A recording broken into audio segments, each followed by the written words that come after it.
In my previous video on this topic, I compared two of the opposite and the most obvious extremes you can choose when you manage rental properties. You can do it yourself, or you can hire a property manager. I then shared some of the basic analysis that I did when choosing between these options myself. In short, you can buy convenience for yourself by sacrificing 8 to 10% of your rental revenue. However, the convenience part is open to interpretation. In my case, for the duration the property manager was there, I did not have to worry about anything at all. I felt the 10% rental revenue I paid as property management fee was a very reasonable price to pay for my own peace of mind. However, when he was gone, I found same maintenance issues kept resurfacing during his time because the repairs were not done properly at all. Fixtures including bathtubs and flooring were installed incorrectly, so I ended up paying a much bigger price for that convenience that I enjoyed while he was around. This is not to say that you will have a similar experience. I am only sharing my experience so that you can avoid the pain that I went through. After getting burned from the property manager, I immediately opted to manage all my rental properties on my own. I have a full-time job and managing the rental properties along with that got very taxing. Recently, I stumbled on some helpful technology-driven options that I picked for myself to make things easy. My research was not exhaustive, but in the limited time I spent, these options gave me what I was looking for in the price range that I had in mind. Alright, let's get started. To create an account, go to my-pm.com, click on sign up, and then provide your email and choose a password, sign up, and then you should get an email shortly to activate your account, and that's about it. Uh, Once you log in, this is what you see. Initially, I wanted to use my own account, but then I was concerned I may expose some of the tenant information accidentally, so I went in and created this account for the video. I'm not going to go through everything that this site offers. I'm just going to stick to three main things that help me save some time, some money, and help me keep things organized. First thing first, I need to add a property and I'm going to keep it as a multifamily because this is just what I happen to have. You can keep this option turned off if you have a single family. Alright, I'm going to quickly add a couple of units under this property and then add one more property. Alright, rental property is no good without a tenant, so let's go add a lease for a tenant. This is the end of the year, but I'm going to create a lease for a tenant who moved in mid-January. This is a 12-month lease, so the system did plug in the end date for me and I can add the rent, security deposit, and the move-in fee. Okay, this is where you can set up your late fee. For some of my tenants, I do have a fixed fee. However, so for some, I do have a fee that is based on their outstanding balance.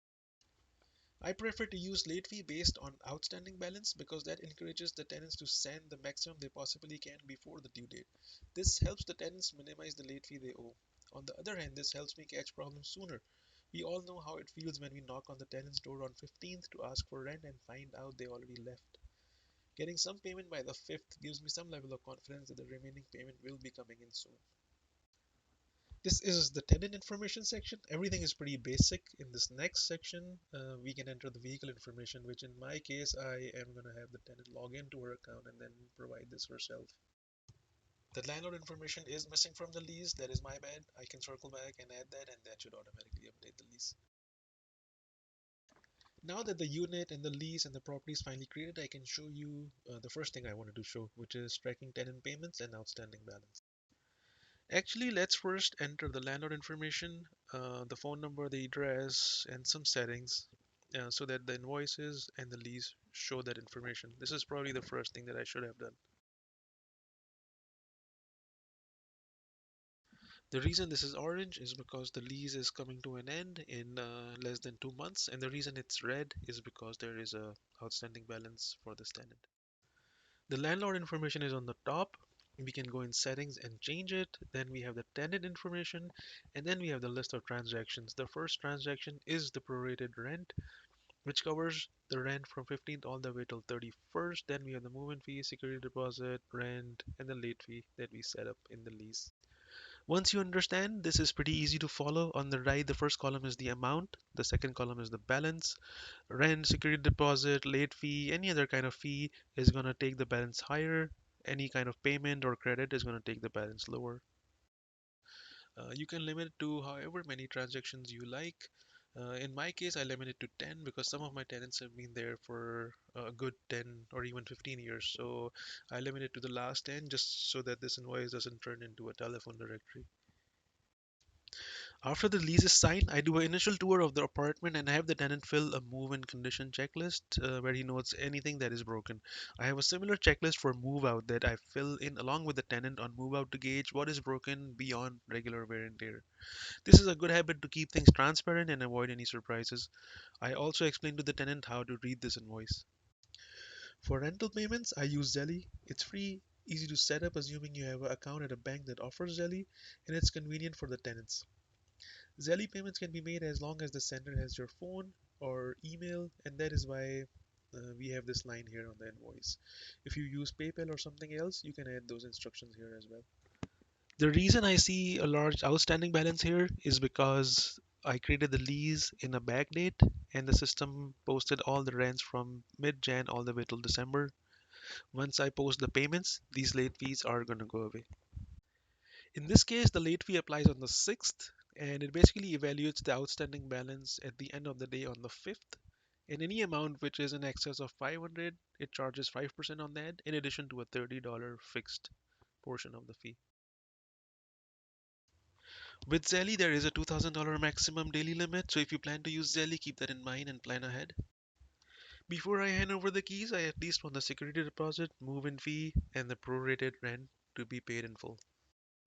Because of this $2,000 daily limit, these payments always come in two forms of payment for me.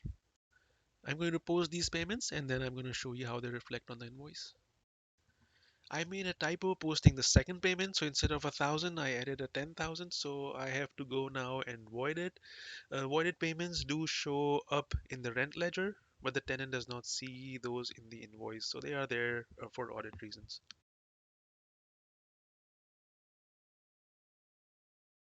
Okay, now that that mistake is fixed, the outstanding balance is zero for the 15th, and that's when I hand over the keys. Once I get the email from Zelly, I post it like I showed here. Some tenants pay in full, some pay in partial payments, some pay it by the due date, some pay it after the due date, and it's hard to figure out how much everybody owes at the end of the month. And that is why we're going to share this invoice that we created in the last section with the tenant. Let's look at the relevant settings under the settings tab. Nothing needs to be done explicitly for the tenant to look at the invoice, but these are some of the other options that are available. For the invoice availability setting, I have set mine to 20th. What this really means is anytime me or the tenant logs in after the 20th, we would be able to see what they owe on the 1st of next month. For the second setting, which is the limit on transactions, I believe I have mine set to 15. This just keeps the invoice short, has some running history, but it doesn't get too crowded. The third setting is just a custom message that you can have appear on your invoice. I personally use it to instruct the tenants to pay using Zelly. The tenant can simply go in, sign up just like I did, but before that we need to add her email address on the lease.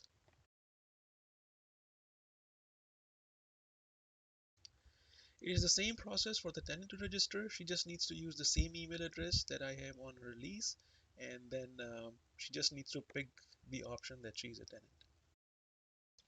The tenant is also going to get an activation email just to confirm that this is her email address, and then she can go in and look at the invoice. The tenant can look at her last payment. That is kind of a receipt that the payment was received, and then looking through this invoice, we see tenant has been pretty good about paying her rent on time.